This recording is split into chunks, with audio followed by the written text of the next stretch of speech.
Hi everyone, I welcome you all to my YouTube channel. So this is another video, maybe fifth or sixth video in the topic of construction contracts and tendering.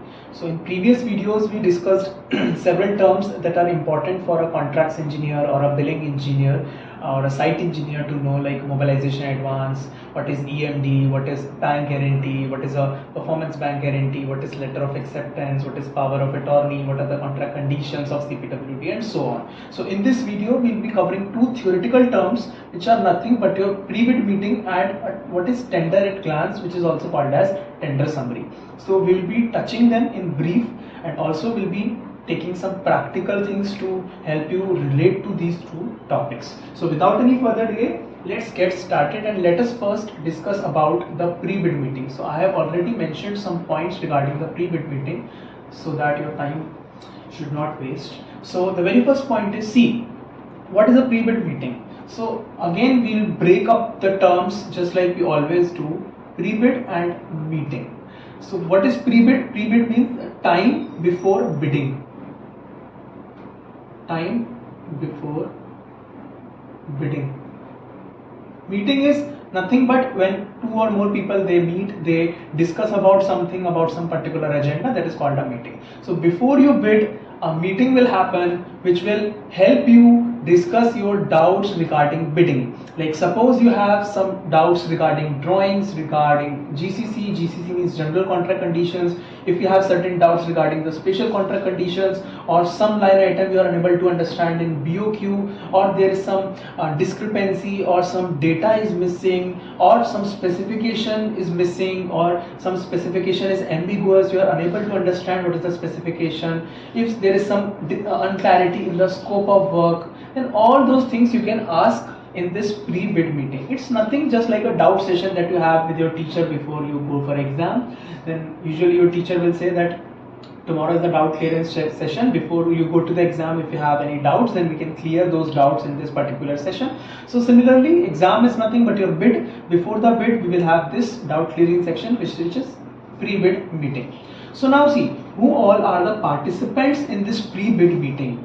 So the contractors, definitely, because the contractors will only be the ones who will have all those doubts on behalf of the maybe architects. If the design is in the scope of contractors, then architect will be hired by contractors only. Then if architect will have some particular doubt, that will be floated through contractors only. Similarly, if the design is in the scope of contractors, then the structural designers will be again from the contractors party. So they will also come, but contractors, they are the main people who have to attend, and client or the representatives of the client, they are also very important to attend the meeting.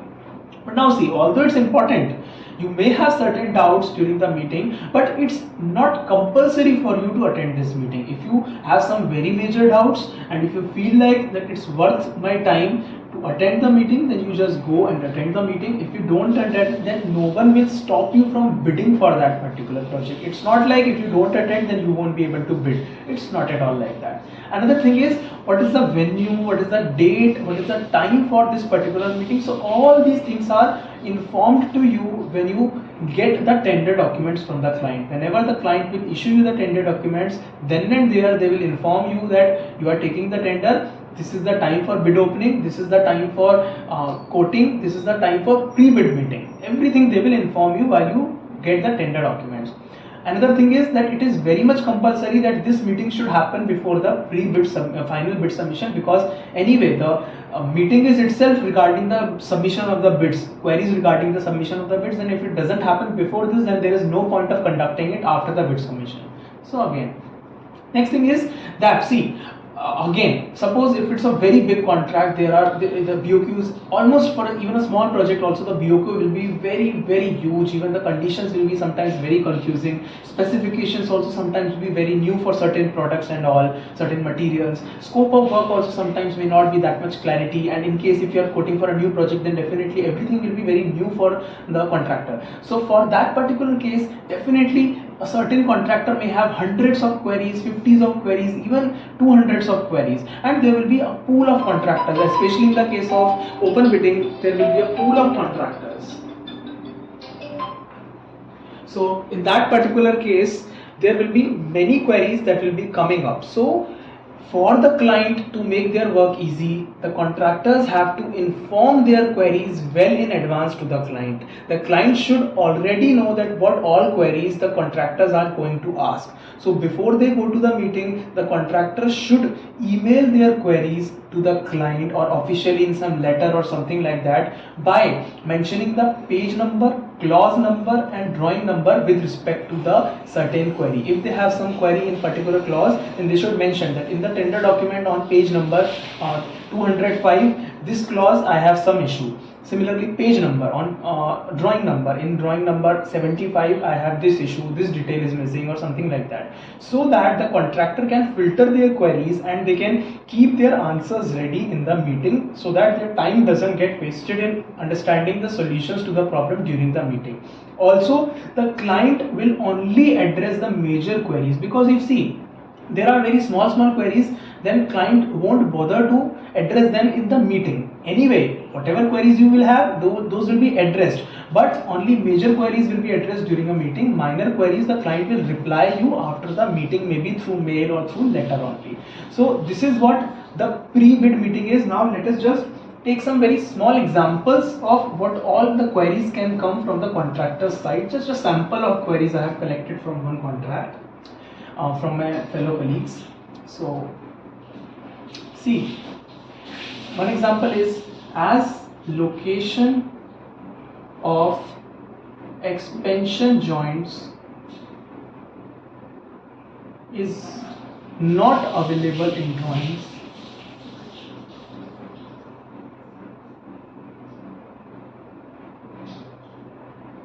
can we decide as per IS code? Please confirm. So this is one example. Like, you need the details of the expansion joint, that after what distance the expansion joints will be there, but you don't have these details. Then you are just asking the client whether we can go for this distance as per the IS code requirements, or you will give us the distance for the expansion joints. So this is a very genuine question. See, so these three are other sample of the pre-bid queries. Like, can we get the soft copy of the layout drawings? For example, if you want soft copy for some processing or for anything, then you can ask whether we can get the soft copy or not. The client has the power that he can say yes, you can get. Otherwise, the client can simply reject your query also, that no, I won't give you the soft copy. You have to only work with the hard copies or whatever is available with you. Another case is, elaborate on the scope of external development works. For example, you don't understand that what is the scope for external development works, like road work, hardscaping, landscaping, all those things you are unable to interpret properly. Then you can simply ask for an elaboration on that, or just for the purpose of clarity.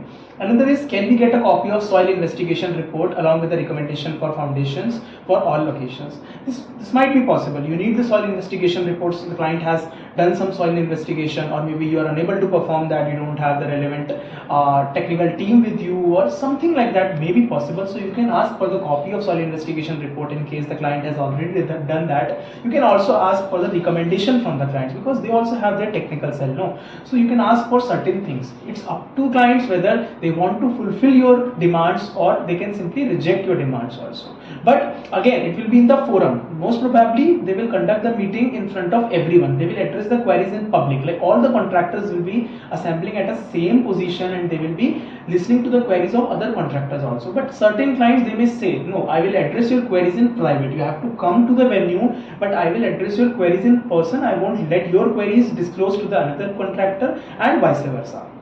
So I hope this pre-bid meeting thing is clear to you. Now moving on to the second topic, or the last topic for this video, which is nothing but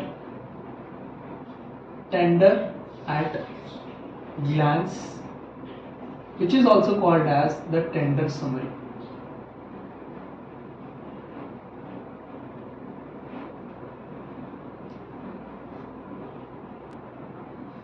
Now see, just like whenever you go for a certain examination, what do? You do not cover the complete syllabus, or you do not go through the complete textbooks and your notebooks. Instead, you prefer your short notes.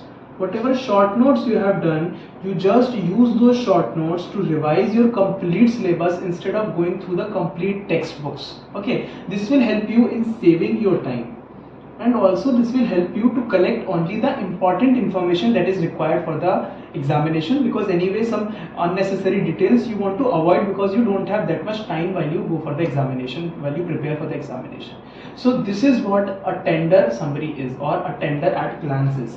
So what happens is, when the tender gets released, there is a very limited amount of time. Maybe they will give you 20 days, 15 days, 10, maybe 1 month, 25 days, something like that. It's a very short period and you have to arrange for so many things. You have to do the complete analysis and you have to arrive to one figure or maybe some percentage depending on the type of contract. So in that case, what happens is, there are some senior management and below them there are some junior people who are working. So what these junior people will do, since they have time, but the top management, they are indulged in so many activities that they don't have time. So junior people, they will go through the complete tender document, which might be of so many number of pages, hundreds of pages. So they will prepare a kind of summary of those tender document by including only the necessary and relevant information. Using this tender summary, the senior management will only read these short notes or the tender summary for their exam, that means for quoting. So what will help, like how this tender summary will help them? So this will be a kind of summary of all the important tender clauses and conditions that are covered in the tender document. It will exclude all the unnecessary clauses, all the unnecessary faltu conditions that are of no use. And what all decisions will the top management be able to make through this tender summary?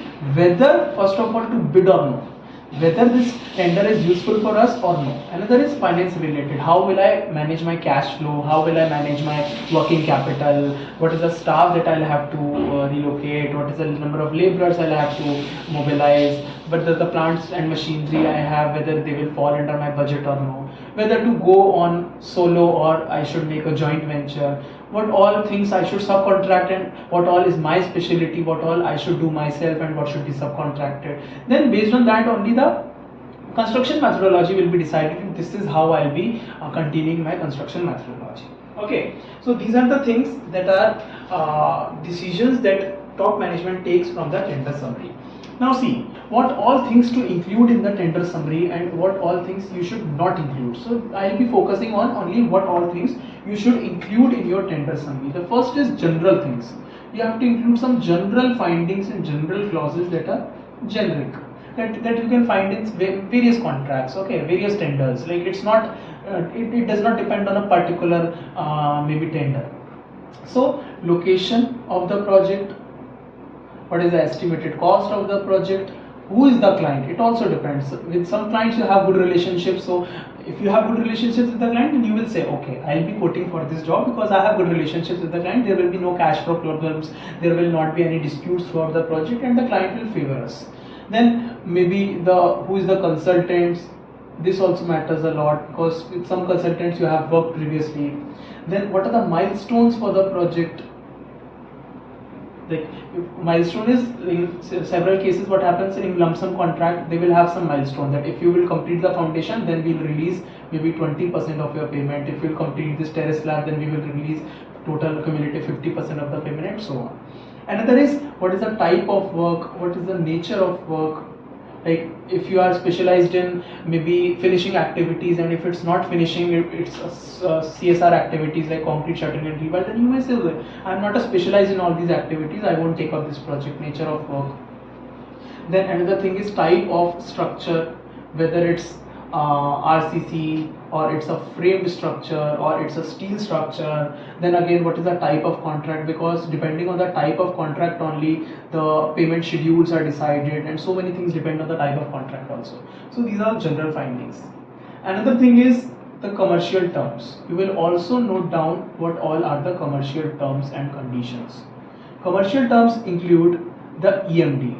What is the earnest money deposit that you have to pay to the client as a bid bond, as a bid security? You have to deposit 1 to 2% of the amount of your estimated cost during quoting. So how much is the EMD?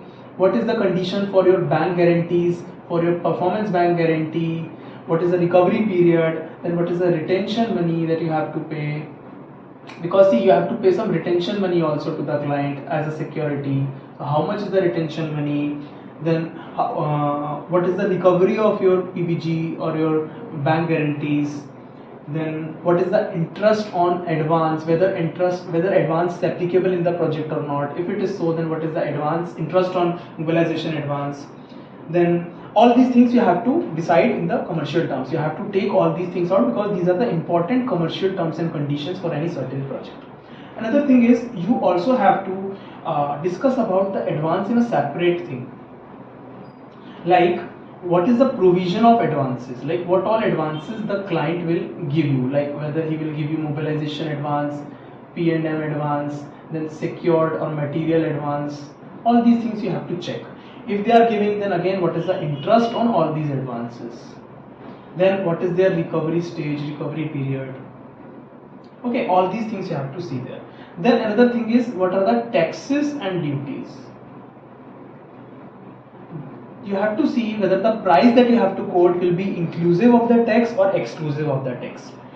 Then also you have to check that suppose if during the progress of the project some new tax is levied by the government, that this tax will be now applicable, then in that case whether the client will reimburse you that particular amount or no. If they say that no, I won't reimburse you, then you have to take this as a risk and you have to include some particular thing as your risk management also. Apart from this, you have your terms of payment. This is again very important, how the client pays you. It depends on the type of contract, type of client and everything. Terms of payment. So this terms of payment will include the time to submit the bill, when will you submit your work done invoices.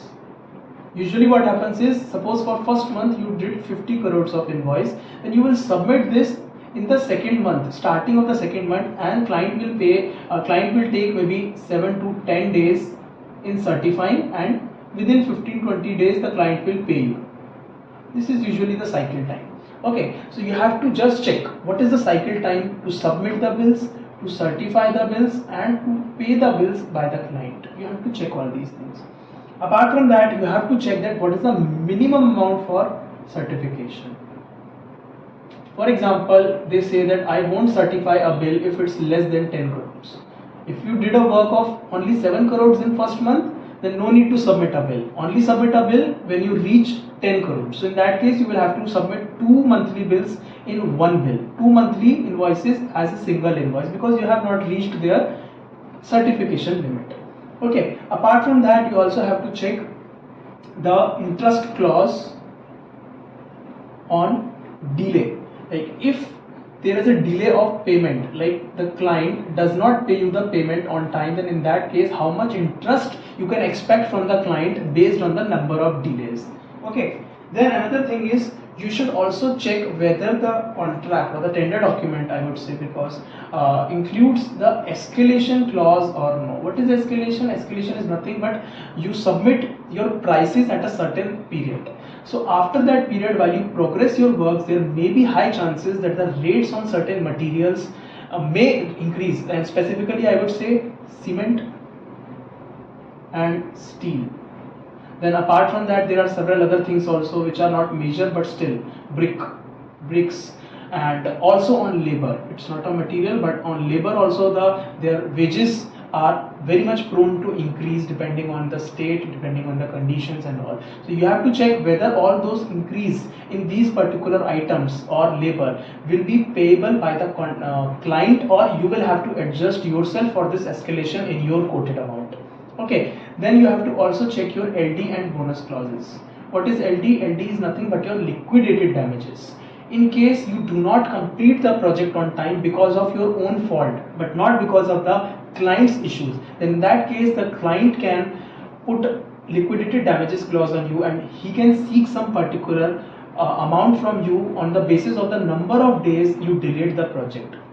Similarly, if you give the project before time, then you might also receive some particular amount as a bonus amount depending on the number of days you have handed over the project before the particular duration. Usually what happens is LD is dependent on time. But bonus is if you hand over the project before time, then I'll give you this certain fixed amount. So these clauses also you have to check whether these clauses are applicable or not.